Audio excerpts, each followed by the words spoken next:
Sorry for the small delay. We're now continuing with the next talk, which is spinning static instrumentation for binary reverse engineering by David Gulian-Fandos. So, please. Yeah, more or less. Okay, so thank you for being here. It's weird to have two speeches at the same time. So, thank you for choosing my speech. As I already said, I'm David. I'm from Spain, so sorry for my English. You know what happens in Spain. I don't usually work in security because I work in completely unrelated stuff. I work at a big semiconductor company, so I don't usually do this kind of speeches. So I would say that this is my second time. So forget me if you don't understand me. It happens a lot. Oops. What did I do? It's in German. I don't understand what. No. Okay. So I'm talking. How do you hide this? Do you know? Oops.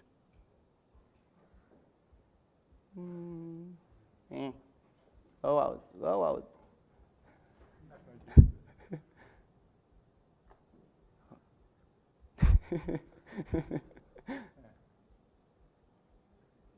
What the heck? It's okay. Thank you. I'll just use the arrow keys. I don't want to break the computer. It's a Windows computer, so it's highly likely.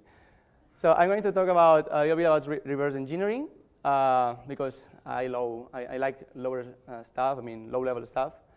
So maybe a lot of you already know what reverse engineering is, but in case you know, I will explain it briefly. So reverse engineering is well, some people might say it is an art, but it's like a technique or a lot of proceedings that you can follow in order to discover how a software program works and figure out what it does. So basically, you get an executable. You don't have the source code. You don't have any clue of what it does. Well, sometimes you have some kind of clue. And you have to understand what it does and how is it doing that. So it usually, you usually use a disassembler, which you know what a disassembler is, and a debugger in order to support you in this research.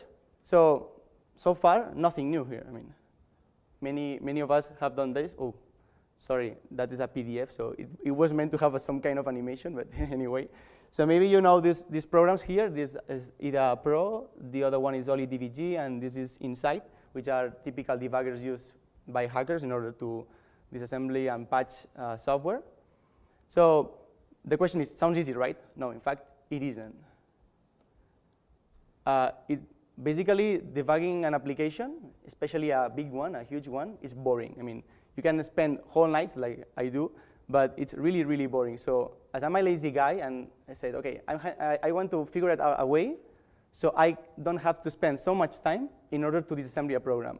And how can I do that? I mean, I prefer to spend some weeks working on a tool and using that tool instead of just reversing by hand any single program. So in the past, I never seen this because I'm not that old, but many people told me that in the past, people actually wrote their own assembly source, and they wrote assembly programs. So you could more or less open a program, disassemble it, and read the assembly, and it used to make sense. I mean, you had like counters, loops, conditions, and it was like a human-readable source. But now that doesn't happen anymore because we use compilers, and compilers are highly optimized. Well, they say they are highly optimized pieces of software, which take your C or C++ or whatever shitty language are you using, and convert that to a binary, already compiled machine code. So this is not good for us because we have trouble in order to understand what the compiler is doing. Many of you have seen some demo of disassembly, and maybe you can find like 3 or 4 or sometimes 10 versions of the same function, and the compiler decides, okay, I'm going to do a special version of this function when the first parameter is constant, or when the second parameter is between this range of values, so it can accelerate the execution of that application. But it has a good thing using compilers, is that they are really predictable, well, more or less, and they respect calling conventions and any communication interfaces. This is good because we know that if we create a program or a DLL or any kind of binary, the interface between those binaries is going to be stable in the sense that they will talk the same language and they know how to talk to each other. And that's good because we can read the binary specification and say, okay, this guy is passing the parameters using the stack. This other guy is using this register to indicate that. And that's good because we know that things that are constant over time are easy to reverse. So the question was, why I can use this kind of information in order to do something like automatic reverse engineering? Well, this is a big thing. I'm not so bold to pretend to do completely automatic reverse engineering. That would be crazy, but well, let's try at least. So the idea is let the machine do all work or almost all work. So do you think it's even possible to do automatic reverse engineering? You know, you have to write some kind of source software which gets your idea and tries to reverse the program. You know what happens with machines? Machines are stupid. Well, as stupid as the guy who codes or programs them. So the question is, can we replace a human or 99% of a human by using software? And I think the answer is yes. I mean, nowadays, a lot of people are doing software, which in the future, or maybe right now, they can replace most of people working in some places. So let's create a tool. That was my idea. I want to create a tool which does all the dirty job I don't want to do, and it serves me the good stuff, so I can look at it. I can look at the meat of the thing and say, oh, this is the thing I wanted to find. This is the instruction I have to patch. This is the function I wanted to really look at it. The other ones, I don't want to spend my 3 weeks or 4 months looking in that source. And in order to do so, I thought, what technique can I use? I mean, how to do that? And the answer, it came clear to me, it was binary instrumentation. Well, the reason is that I usually work with binary instrumentation at work, and it was a thing that I already know. And I don't think it has been used, well, more recently it has been started introducing in the hacking world, but in the past, binary instrumentation was not used in hacking stuff. Well, I think. I don't know all the projects in the world, but so far what I've seen. So what's binary instrumentation? No.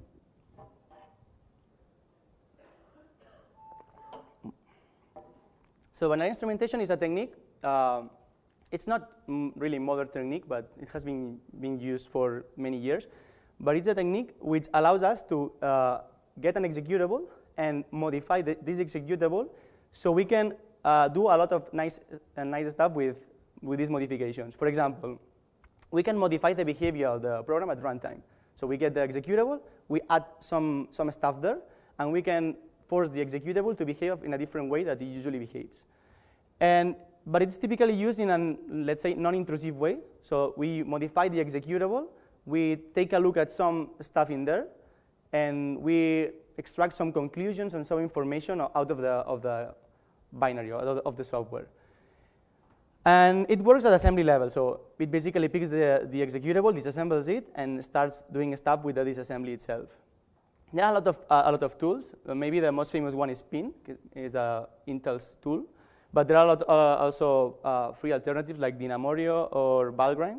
Valgrind it's really used in Unix environment for catch simulation. For example, it is also used for checking whether you are overrunning some buffers. This is called memory tainting. So you'll find a lot of Google results if you Google for Valgrind. So how the thing works? Here I have a small example. What the thing is doing is in black. Well, the color is not much noticeable, but there's a black source code and the red, which are the call functions. So what it does is it gets the actual disassembly and starts reading the disassembly and understanding, of course, it. And in this example, I told, well, this is a synthetic example, so I wrote it by hand. And I told the tool, every single time the machine, the CPU, is storing some data in memory, okay, it's doing a write to the memory, I want you to notify me. And what it does is it finds every single instruction which does this. In this case, would be the movie 80 RCX. and this other one, the movie Eddie RCX plus 4, and it injects a call instruction before. Well, you can choose if you want to do it before or after. Sometimes you want to do both, just to look what it's about to do and look what happened after it did something. So basically, it has to write source code on demand. So it gets the executable, it modifies it, but it has to do that under demand. I mean, during runtime. So it's really, really simple. It's really, really similar as a virtual machine. And the reason why it cannot get the executable and modify it in a static way, so you get the executable, your file.exe, you use some tool, and you get another executable, which is a, let's say, instrumented executable. You cannot do that. And the reason for that is that because you are adding new instructions, and this is usually a complicated thing to do, to add or remove instructions from an existing executable. Of course, it can work at several levels. It can work usually at instruction basis, but also at basic block or even function basis. So you can say, no, I want to look at the whole program just by looking at the functions, or maybe you want the basic blocks. Basic blocks is just a bunch of instructions. So what does industry professionals use binary instrumentation for? So far, I've seen a lot of industries using this, but they usually use binary instrumentation for performance evaluation and CPU emulation. For example, if you are, well, this is the case for Valgrind. For Valgrind, we have a cache simulator, so we feed Valgrind with our executable. Valgrind starts adding a lot of instructions in there, and every single time we access the memory, the CPU memory, what it does is it annotates that access, and it simulates a cache hierarchy, so you can get a lot of data like the hit rate of the cache. You can simulate like L1, L2, L3 hierarchies, whatever you want. And as I already said, you can use it to do tracing and profiling, which basically you log every single thing you do. And with that information, you can, for example, find how many memory accesses you do, which memory accesses are more used and which are not used at all, many other things. But we are going to use it for hacking purposes, let's say. Okay, how can we use that for doing reverse engineering or hacking in general? Because there are a lot of potential in those tools, which no one, well, in the last 2 or 3 years, many people started looking at dynamic binary instrumentation, but previously than those years, I think that no many people know about those tools or techniques. So one thing is that we can somehow replace the debugger, because debuggers are usually simple in the sense that they are only used to show information to the reverse engineer. But we can use that, for example, for create complexing conditional breakpoints. This is, we can say the tool, every single time you met a condition, but a huge condition, like, I don't know, you can do it at a higher level. For example, every single time you receive a parameter which is equal to this expression, and you counted like 3 passes through this function, you have to stop the program. And this is a thing that typically using debuggers, it's kind of complicated to do. You have to use the scripting languages, for example, but it's tricky to do. And another funny thing is that debuggers usually do stateless conditions. So a condition doesn't have any state. When the condition is met, it triggers the breakpoint, but it doesn't retain any state across evaluations.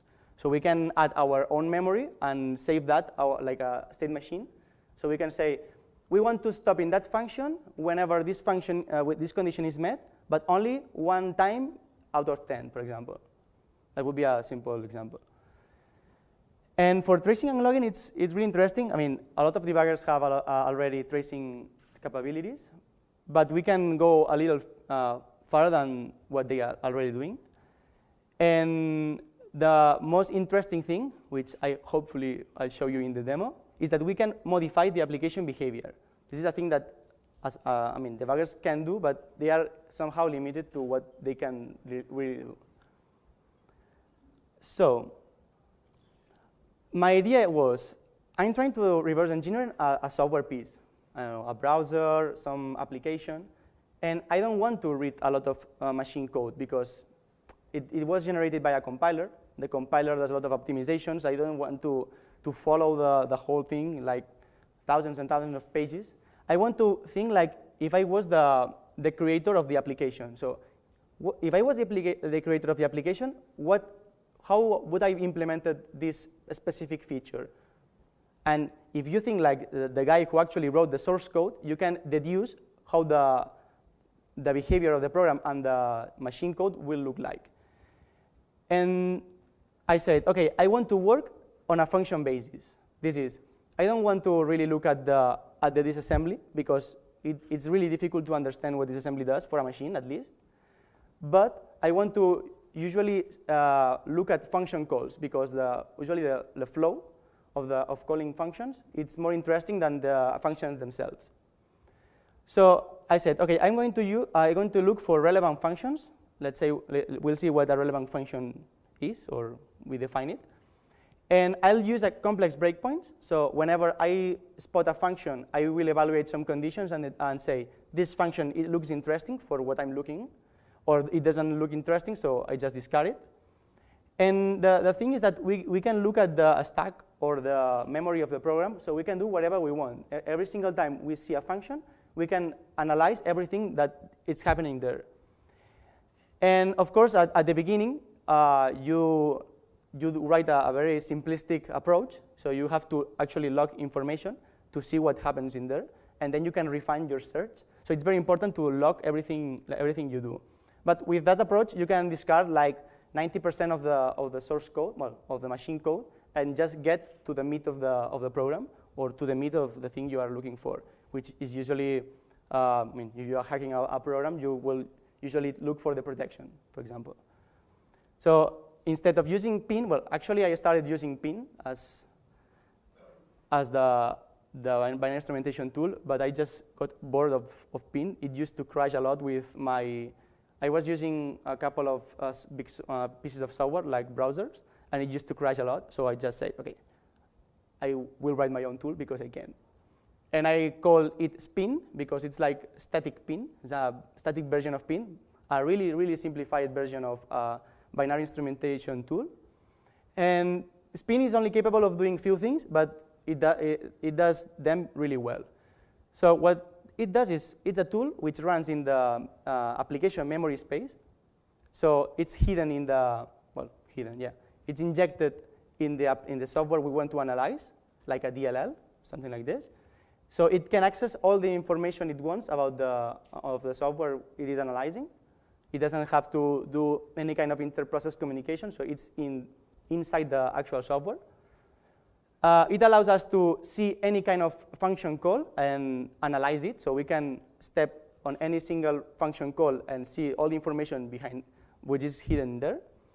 And well, actually, as I said, we can modify the behavior of the program. And the first thing I implemented, which is a really simple one, but very, very effective, is modifying the return values of the functions.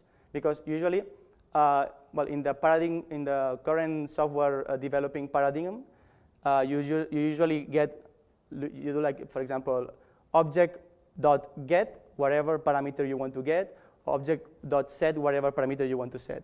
So it usually use a lot of functions, like small functions which do a small computation and return a value. So I think it's a good approach to work with return values. And the most important thing is that it relies on compilers respecting the calling conventions. So if you try to use this tool with, let's say, I don't know, a weird C compiler or any kind of obfuscated software, it probably won't work. But as 99% of software, it's not obfuscated, or it can be de-obfuscated previously to using this tool, I think we are OK. So the thing is that, as I said, spin is, the S stands for static. So my idea was, instead of writing the whole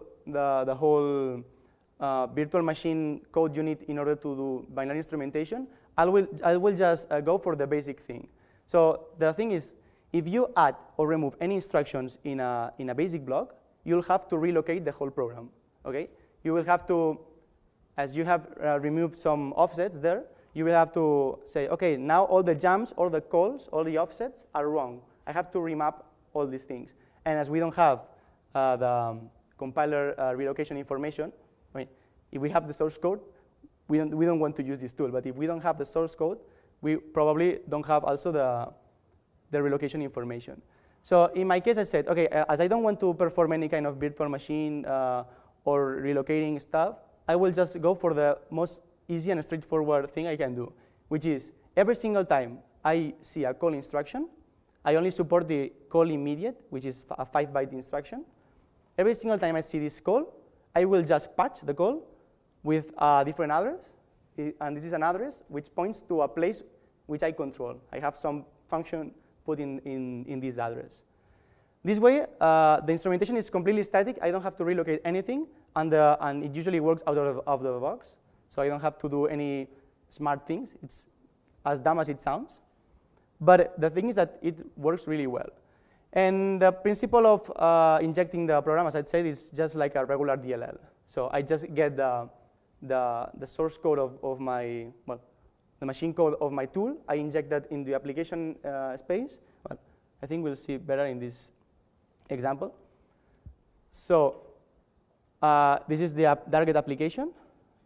And what I do is I inject a DLL inside the address space. And well, in order to inject that and do some other things necessary to inject the DLL, I have to use a executable, which is called spin. And once the DLL is injected in the address space, it starts modifying the application or even the library's DLL. So it can access to all the machine code it wants. And our thing is that we can choose which parts of the application we want to patch, because usually we want to patch like Microsoft or system DLLs. There's nothing interesting in there, and we can just drop those hooks, and the program will run faster. I think I have a drawing here. Yeah, this is how the thing works. So there you see that would stand for a basic block of the original software. That would be a piece of the original software. We see a call function, and as I said, we patch. We remove the immediate there and put our own immediate. So whenever the application reaches that point, it jumps to a control piece of software we wrote. And in there, what it happens is that we do a global murex, because it's the most easy way to implement this. So we just do a murex. Then we save the context. So the program doesn't even know that it's being hooked. So it's like hooking a telephone. The people which are talking in that line don't know that they are being hooked. And then we call to the user callback, which is a function which has the meat of the thing. So there, in this function, we put a lot of source. Well, it's usually a fairly simple code, which analyzes the function, does a lot of, for example, it saves some state, it can modify the return value, whatever. And after we do all these things, we return to the matrix, like the glue code, which is responsible to undo what the first glue code was doing, which is it really lookups for the original function the program wanted to call. It restores the context, and it jumps to the function that the program originally wanted to call. So the program thinks that he just went from here to here, but actually you are doing all this. And this way you can steal a lot of information of that program. And this is automatic, so you don't have to like opening a debugger, going step by step, and saying, "Oh, look, this function has these parameters, and this looks interesting." It's all automatically done. So let's go for the demo. Oh, actually, that was an animated GIF. It did like this. Anyway, I'll try to do the demo. As this is not my laptop, it won't probably work, but let's try. Oh, shit. Bah, okay. Okay, what I'm going to do is install a nice piece of software, which is called WinZip Jar. You guys translate for me, please. I'm not that good with German. Okay, yes, next. Sorry for installing shit in your computer. So I just installed WinZip. Ah, it's in English, thank God. Okay, now if I open WinZip, it will ask for the license, I think.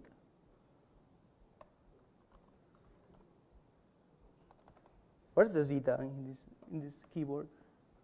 My God. Yeah, no, it's okay. The keyboard layout is really, really weird. So when I open WinZip, I see this, okay? And this is asking for the registration code, okay? So now, if we go here, we put our name and the serial. So a good reverse engineer would disassemble the whole WinZip and say, I found the function which checks the serial, whether it is good or not. But we can use a tool to automatically do that. So the tool, let me load it. Okay, so here.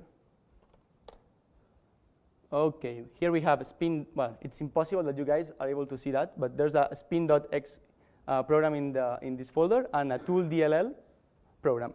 So what we do now is we call a spin.x. Then we have to introduce the process ID of the program. I don't know how to. Oh.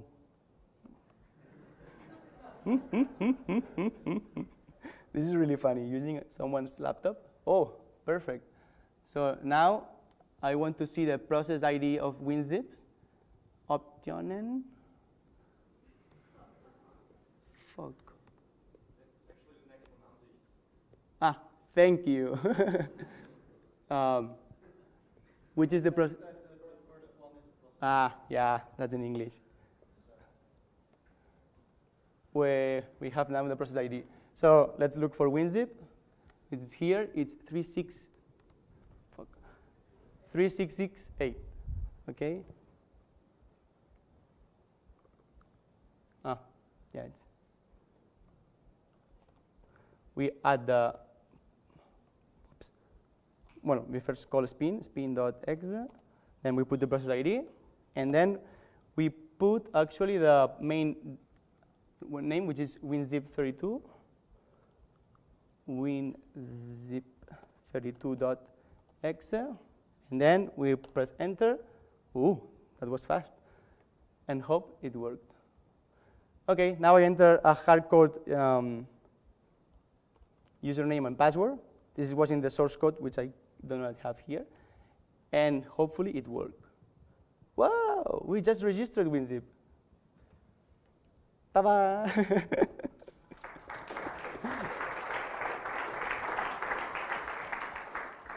If I open it again, it just asks for the license again. So,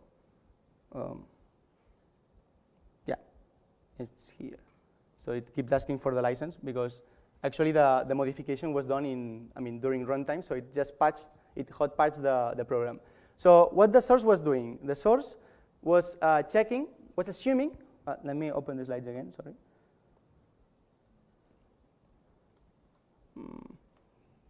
Where's my mouse? Where? Here.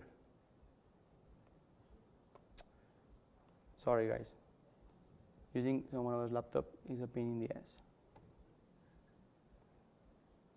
But I'm cool with this. So what we just saw is that what we are doing is we are doing every single function in the executable, okay? And we are assuming, we are trying to think like if we were the developer of WinZip, which, maybe they are smart guys, but I don't know. So we are assuming that WinZip is, what it's doing is it is generating the serial, the good one, the one which we are supposed to introduce in the box, and it's also getting our serial, and it is comparing both serials. So it's using something like an str compare function, and it checks whether the two serials are equal, and in case they are not equal, it prompts as an error, and in case it is equal, it just says, okay, you're just registered WinZip.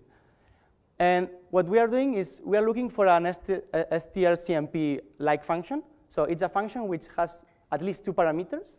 We don't know more or less how where they are, because maybe it has like 4 parameters, and the 2 last parameters are the strings, but something like this. We're looking for 2 parameters. Those parameters have to be like a nasty string, and those parameters have to meet some conditions. The first or the second one of them must be the serial we just introduced in the box, and the other one has to be like the good one. We don't know the original serial for that username, and it wouldn't be fair to assume that we know the serial name. But the condition I just wrote is it has to be an 8 character string. So it looks for every single function during runtime. So each time the function is called, it analyzes the stack and says, is it the right function I want to look for? Yes or no? And in case it matches the conditions, what it does is modifies the return value of the function. Basically, it nullifies the function. It doesn't call the actual strcmp, but it calls to a function which just says return 0. I mean, return that both of the strings are equal. And actually, I am also logging the information in some log file, which is really useful in order to debug what happened there. And finally, I'm actuating. I mean, I just said it. I'm just modifying on the fly the return value of the function. And this is a good way to do that because, well, the ultimate way to do is to just log the information, get the IP, and then go with a debugger there and patch the executable forever. But this is a hot patch. So you've probably seen a lot of video games with patches because you don't buy all the games. I know it.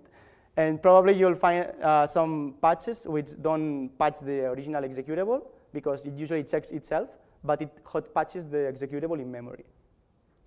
And there are a lot of other demo which I'm not able to do. Maybe I'll just upload a YouTube video and send you the video so you can enjoy that at your home.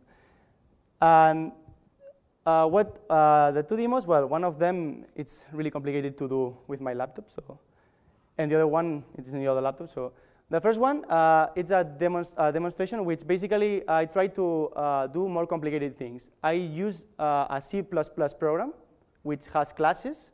It uses the STL library.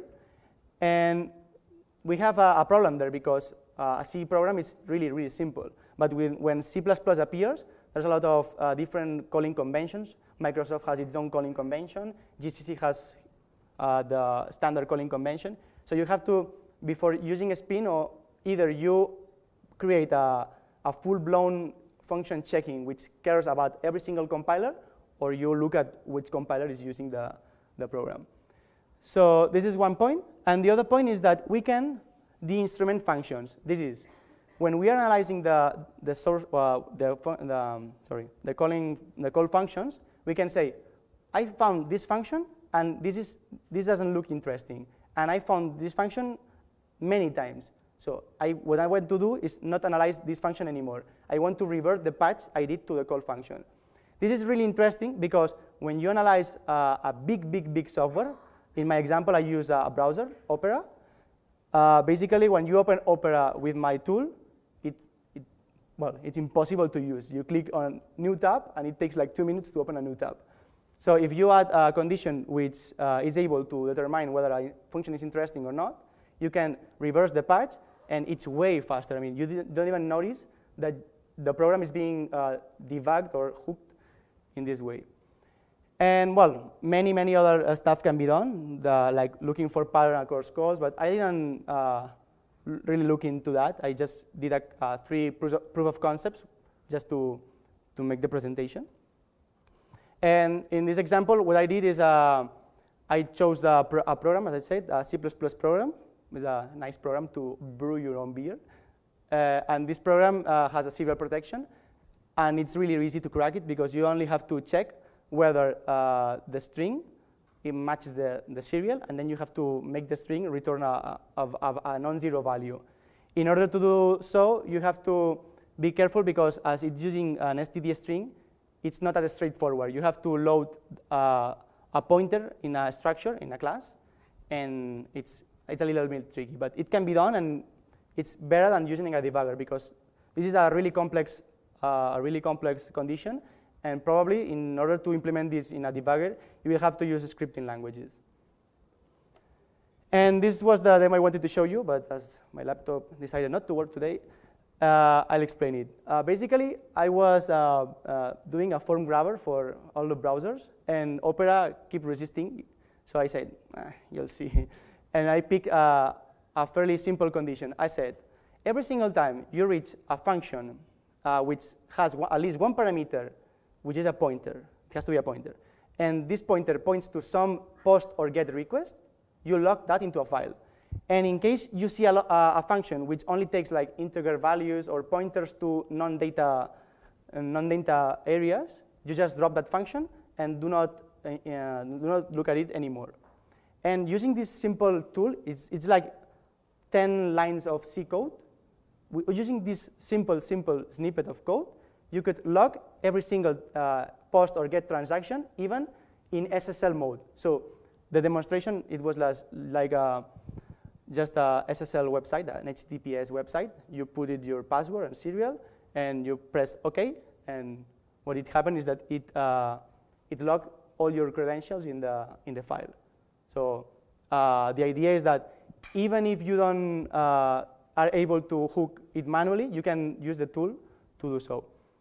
And the reason for using a tool like this is that it's kind of intelligent, because I mean the source that you use to get the password, it's in a high-level specification. So if you change the version of the browser, or even if you change the browser, it should, well, depending on the compiler, of course, and these kind of things, it should still work. So we are able to get information from inside the program, even if the program has slightly changed, because all the functions are still doing the same. They have the same parameters. They just changed some small things or the position in the binary, but they are still doing the same. So as long as they have the same behavior, we can spot them. And finally, I wanted to get some conclusions here. So in my opinion, I think that we can apply some automatical reverse engineering methodologies for sure. I mean, it's definitely doable. I've just done 3 proof of concepts, and I think that I can extend that into more meat.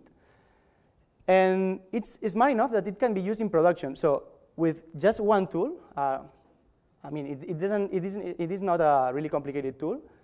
It's like 1,000 or 2,000 lines of code. With just this simple tool, I can more or less extract all the credentials for all the browsers and some really simple programs like Messenger or Google Talk. So it would be definitely doable as more tool that, like in a malware or whatever you might think about, you could use this tool and you don't care anymore about versions. So whenever they update the program, it still works, because it is not relying on the original executable.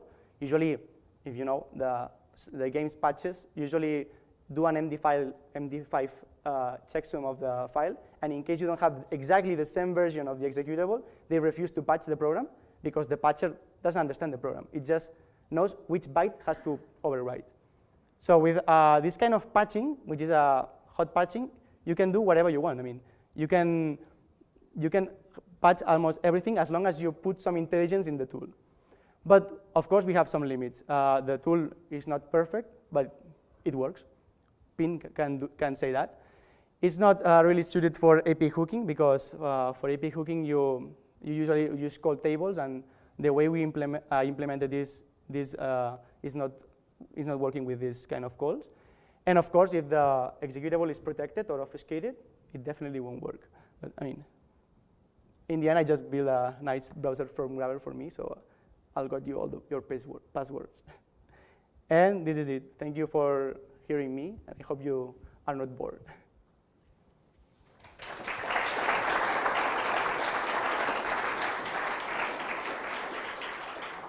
So, are there any questions? Easy questions.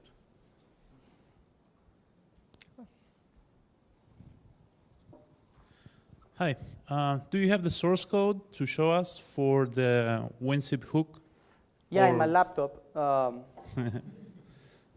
Well, right. If you want, I can send it by a link to Pastebin in Twitter or something like this, so you can see it. And each time that you want to change that source code, the hook, you need to recompile spin in order to then rehook the executable? You mean if you want to change the conditions? Yeah. Yeah, well, you actually only have to compile the DLL, which goes with pin. I usually compile both of them because I'm lazy, using writing Makefiles, but yeah, you only have to change the DLL. Mm-hmm. Does this work with signed executables? Sorry? With signed executables. Signed executables? Does that even exist? Yeah? I don't know. I just check with regular executables. All right. Probably with, well, it's doing patching in the memory, so maybe it should work. I mean, if you saw, I just applied the hook while WinZip was running. So I do not launch WinZip and then modify it in order to execute it. I just hot patch it during its execution. You can do, I mean, it has two modes of working. So probably the hot patching one should work with signed executables. I'm not sure, I'm just speculating.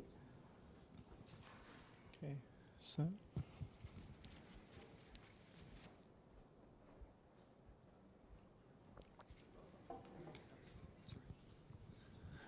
You said your tool wouldn't work if the code is obfuscated.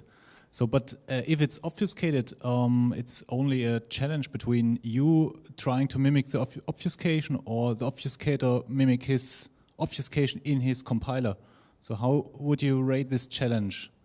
So yeah, you're right. I mean, it depends on the kind of the type of obfuscation. If it's just obfuscated at function level, so if the obfuscator just takes a function and adds a lot of sheet instructions there so you cannot understand the source, then it should work because the calling convention is still respected. But if they change the calling convention, which I don't think many people will do because then you maybe have to write your own or modify an existing compiler. But as long as you change the calling convention, it doesn't work. Does that answer your question?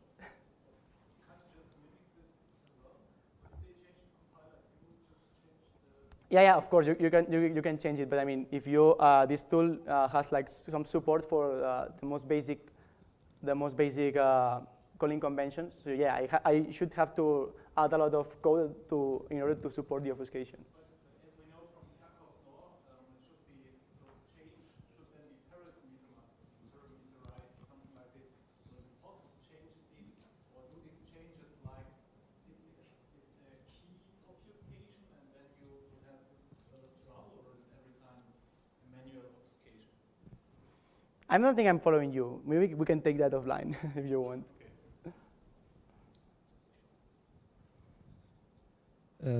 Before going for this route, have you considered going for vtrace or something like that for instrumentation? I mean, you mean tracing the application? No, vtrace is a Python framework for actually. You can use complex breakpoint and so on, and it works.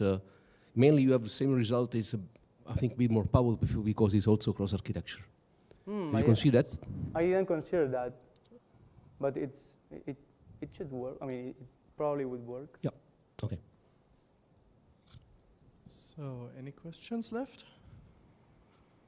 Okay. Come on, guys. Easy question, please. What about as far as license verification? That was a visible license verification process. What about a dormant one? I mean, the perspective is like the verification only works in like Michelangelo's birthday. It isn't consistent. How would you use the same method to identify it? You mean when you don't enter an actual serial, but the check is done in some other way, like a file or? Well, it's not, I think the best definition is an inconsistent DRM validation. It's not something that's a normal flow. It may or may not happen based on certain conditions, such as WinZip may re-verify the license when the CPU temperatures jumps to whatever. Well, actually, just in this particular case, in WinZip case, it keeps checking the license, but it's so dumb that it calls the same function. So, so the first time it says, "Hey, it's okay. You managed to buy WinZip," and when you click "I accept the license," it checks again, and I think it checks every single time you open the menu. Because in the About option, well, there's actually an option which is register WinZip. So every single time you click in the menu, it checks whether it is registered or not. So it keeps checking every time. It has like more than one flow to check whether it is registered or not. So eventually you would have to recognize the dormant method. What? So eventually to use such a process, you will need to eventually locate the dormant method that performs the validation? Mm-hmm. I mean, in WinZip's case, it calls the same method over and over, but to identify a dormant method, you would have to identify. Yeah, but as it is, as the tool is based in, I mean, the tool is using the call, the calling action, not the function itself. So every single time you call a function, even from different points, or even the function is different, as long as it respects and behaves the same, I mean, if the function behaves the same way, you are just able to do the same. Okay. So it all depends on the behavior. As you say, if you have like two flavors of the check serial, one checks the serial in one way and the other in another way, it will probably fail. And actually, WinZip has like two different checks. The first check, I think it checks whether your serial is from an old version, and the other one checks whether the serial is from the current version. So, but yeah, you mean it's difficult to do this consistent.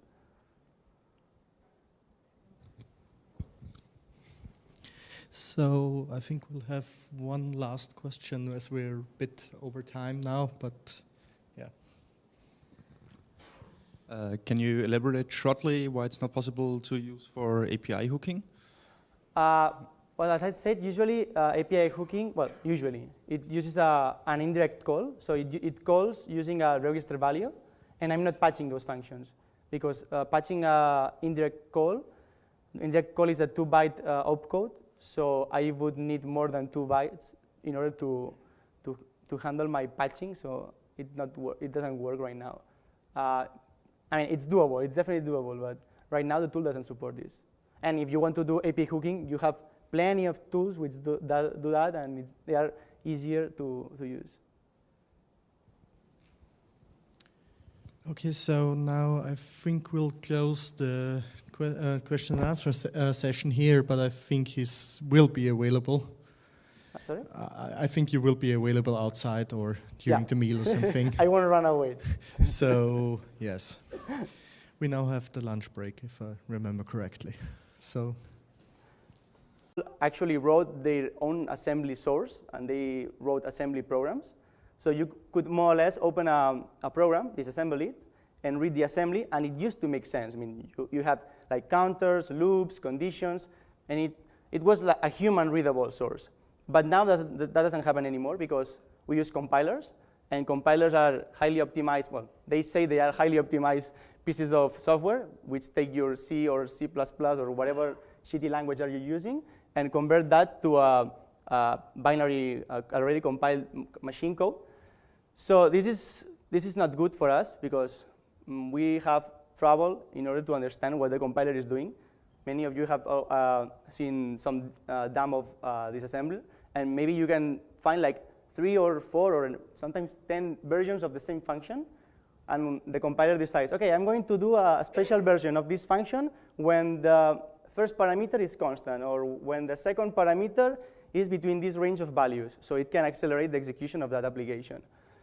But it has a good thing using compilers, is that they are really predictable, well, more or less, and they respect calling conventions. And so it usually, you usually use a disassembler, which you know what a disassembler is, and a debugger in order to support you in this research. So far, nothing new here. I mean, many of us have done this. Oh, sorry, that is a PDF, so it was meant to have some kind of animation, but anyway. So maybe you know these programs here. This is IDA Pro, the other one is OllyDVG, and this is Insight, which are typical debuggers used by hackers in order to disassembly and patch software. So the question is, sounds easy, right? No, in fact, it isn't. Basically, debugging an application, especially a big one, a huge one, is boring. I mean, you can spend whole nights like I do, but it's really, really boring. So as I'm a lazy guy, and I said, okay, I want to figure out a way so I don't have to spend so much time in order to disassemble a program. And how can I do that? I mean, I prefer to spend some weeks working on a tool and using that tool instead of just reversing by hand any single program. So in the past, I never seen this because I'm not that old, but many people told me that in the past, people. Sorry for the small delay. We're now continuing with the next talk, which is spinning static instrumentation for binary reverse engineering by David Gulian Fandos. So, please. Yeah, more or less. Okay, so thank you for being here. It's weird to have two speeches at the same time. So thank you for choosing my speech. As I already said, I'm David. I'm from Spain, so sorry for my English. You know what happens in Spain. I don't usually work in security because I work in completely unrelated stuff. I work at a big semiconductor company, so I don't usually do this kind of speeches. So I would say that this is my second time. So forget me if you don't understand me. It happens a lot. Oops. What did I do? It's in German. I don't understand what. No. Okay. So I'm talking. How do you hide this? Do you know? Oops.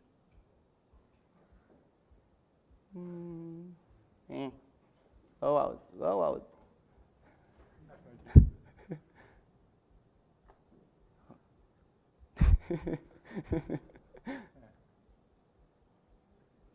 What the heck? It's okay. Thank you. I'll just use the arrow keys. I don't want to break the computer. It's a Windows computer, so it's highly likely.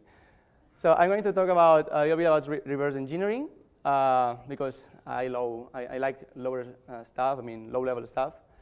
So maybe a lot of you already know what reverse engineering is, but in case you know, I will explain it briefly. So reverse engineering is well, some people might say it is an art, but it's like a technique or a lot of proceedings that you can follow in order to discover how a software program works and figure out what it does. So basically, you get an executable. You don't have the source code. You don't have any clue of what it does. Well, sometimes you have some kind of clue.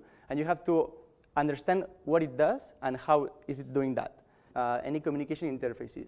This is good because we know that if we create a program or a DLL or any kind of binary, the interface between those binaries is going to be stable in the sense that they will talk the same language and they know how to talk to each other. And that's good because we can read the binary specification and say, okay, this guy is passing the parameters using the stack. This other guy is using this register to indicate that.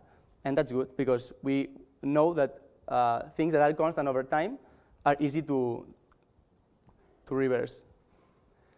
So the question was, why I can use this kind of information in order to do something like automatic reverse engineering? Well, this is a big thing. I'm not so bold to pretend to do completely automatic reverse engineering. That would be crazy, but well, let's try at least. So the idea is let the machine do all work or almost all work. So do you think it's even possible to do automatic reverse engineering? You have to write some kind of source software which gets your idea and tries to reverse the program.